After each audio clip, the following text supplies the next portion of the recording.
बाबा जी की प्यारी सास संगत जी, राधा स्वामी जी। संगत जी, जब हम बाबा जी का सत्संग सुनने डेरा ब्यास जाते हैं तो शनिवार के दिन बाबा जी ओपन कार में सारी संगत को दर्शन देते हैं। उसके बाद जब संगत पंडाल से बाहर जाती है तब सेवादार सारी संगत को प्रसाद देते हैं। जो सत्संगी बाबा जी पर अटूट विश्वास रखते हैं उन्हें उस प्रसाद का असली मोल पता है कि वह प्रसाद अनमोल है और उसका मोल कोई नहीं लगा सकता। और अगर हम सत्संगी किसी मंदिर या गुरुद्वारे में भी चले जाएं, तो हम वहां से मिलने वाले प्रसाद की भी उतनी ही कद्र करते हैं, क्योंकि प्रसाद सिर्फ खाने की वस्तु नहीं है, मालिक का आशीर्वाद है। लेकिन दुनिया में कुछ लोग ऐसे भी हैं जिन्हें उस मालिक पर अटूट विश्वास नहीं है और साथ ही उन्हें उस प्रसाद का महत्व भी नहीं पता। वह लोग प्रसाद को एक आम वस्तु समझ के इस्तेमाल करते हैं। आज की यह घटना ऐसे ही एक इंसान की है। साथ संगत जी, आपसे विनती है कि वीडियो को पूरा देखें और चैनल को सब्सक्राइब करना मत भूलें। साथ संगत जी, मुंबई के रहने वाले अशोक जी एक किराने की दुकान चलाते हैं। जब यह सब हुआ उस समय तक वह सत्संगी नहीं थे, लेकिन उनके पड़ोस में रहने वाला उनका एक खास मित्र जिसका नाम मोहन प्रकाश है, वह शुरू से ही एक सत्संगी है और उसने बाबा जी से नामदान भी ले रखा है। मोहन प्रकाश को बाबा जी पर अटूट विश्वास है। एक बार मुंबई में बाबा जी का भंडारा था। वैसे तो मोहन प्रकाश अपने पूरे परिवार के साथ किसी भी हालत में भंडारे में हमेशा जाते थे, लेकिन उस दिन उनके बीवी और बच्चे बैंगलोर गए हुए थे। तो मोहन प्रकाश ने अशोक जी से कहा कि भाई, कुछ देर के लिए आज तू मेरे साथ बाबा जी के दर्शन करने सत्संग में चल, तुझे भी अच्छा लगेगा। पहले तो अशोक जी ने मना कर दिया कि दुकान कौन संभालेगा। तो जब मोहन प्रकाश ने 2-3 बार जिद की तो अशोक ने अपने खास मित्र को नाराज करना सही नहीं समझा, इसलिए उन्होंने अपने भतीजे को दुकान पर बिठा दिया और मोहन प्रकाश के साथ सत्संग घर चले गए। यह पहली बार था जब अशोक जी किसी सत्संग घर में गए थे। वहां का डिसिप्लिन देखकर अशोक जी को बहुत अच्छा लगा और जब यह दोनों वहां से बाहर निकलने लगे तो सेवादार ने उनके हाथ में एक पैकेट प्रसाद का दे दिया।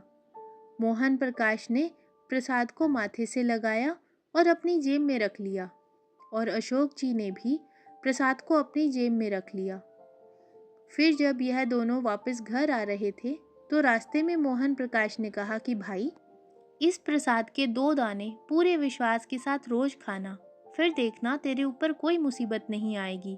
आगे मोहन प्रकाश ने अशोक जी को यह बात भी कह दी कि भाई, क्योंकि तू एक सत्संगी नहीं है, इसलिए हो सकता है कि यह प्रसाद तेरे लिए कोई आम वस्तु हो, इसलिए मेरी विनती है कि प्रसाद की बेकदरी नहीं होनी चाहिए। तो अशोक जी ने अपने दोस्त की बात का मान रखने के लिए कह दिया कि भाई, तू चिंता मत कर, तेरे गुरु के प्रसाद की कोई बेकदरी नहीं करूँगा। फिर अशोक जी कहने लगे, मैं दुकान पर सुबह 7 बजे आ जाता हूँ और रात को 10 बजे ही जाता हूँ, इसलिए मैं इस प्रसाद को दुकान पर ही रख लूँगा, जिससे मुझे प्रसाद खाना याद रह सके। तो कुछ देर के बाद अशोक जी अपनी दुकान पर पहुँचे और उन्होंने प्रसाद के पैकेट को बाकी के राशन के साथ ही एक दराज में रख दिया। ऐसे ही 3-4 दिन बीत गए, लेकिन अशोक जी ने एक भी दाना प्रसाद का नहीं खाया। उनको यह पैकेट एक मिश्री के पैकेट से ज़्यादा कुछ नहीं लग रहा था, क्योंकि उसको बाबा जी में कोई आस्था नहीं थी। वह देवी देवताओं की ही पूजा करता था।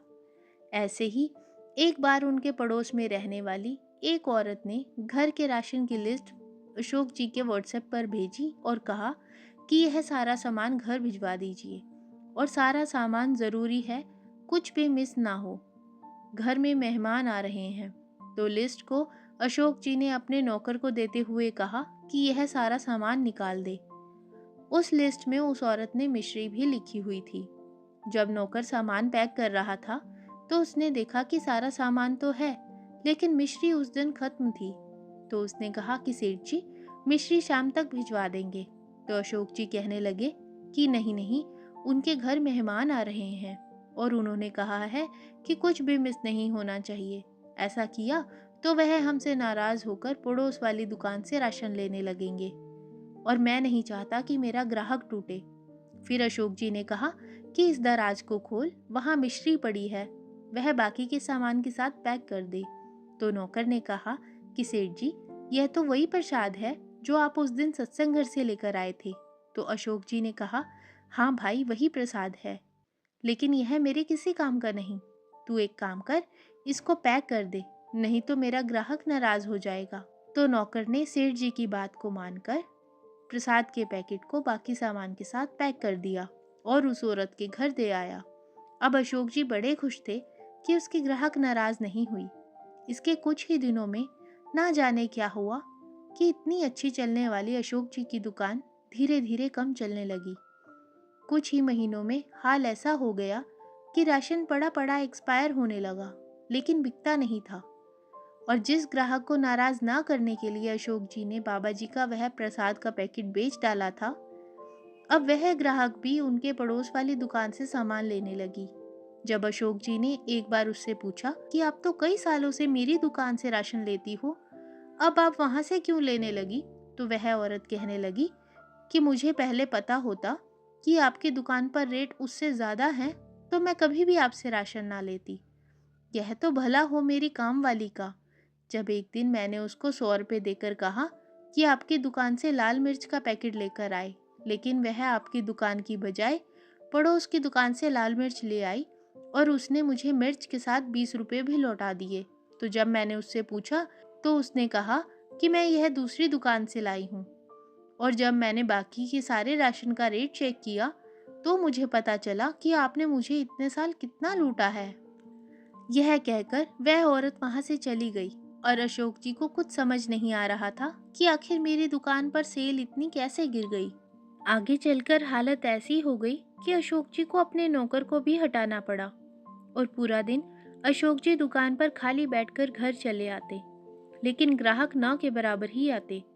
एक दिन अशोक जी बड़े ही उदास बैठे थे तो उनके मित्र मोहन प्रकाश ने पूछा कि क्या हुआ, इतना उदास क्यों बैठा है?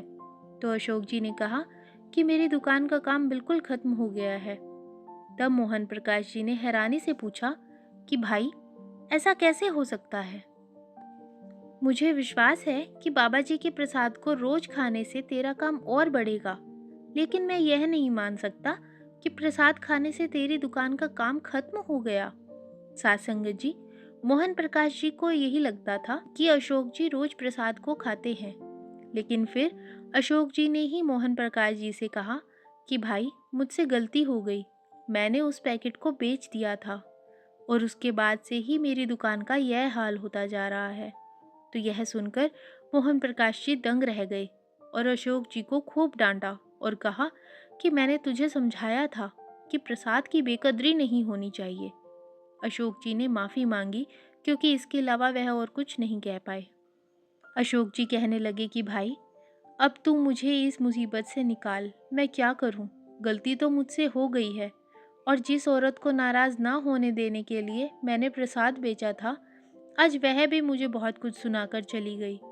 मोहन प्रकाश ने कहा कि तू चिंता ना कर, मालिक के घर माफ़ी ही होती है।